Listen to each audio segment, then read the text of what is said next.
इश्क मजाजी राज अनोखे ते की जानन मुला मलवाने रमज हकीकी आरफ समझण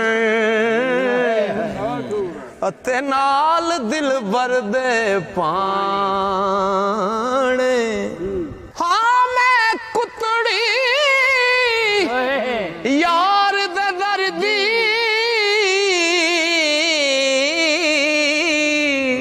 ओ जाने या ना जाने आख फरीद मैं डेलू लू दे विच कीते इश्क ठिकाने।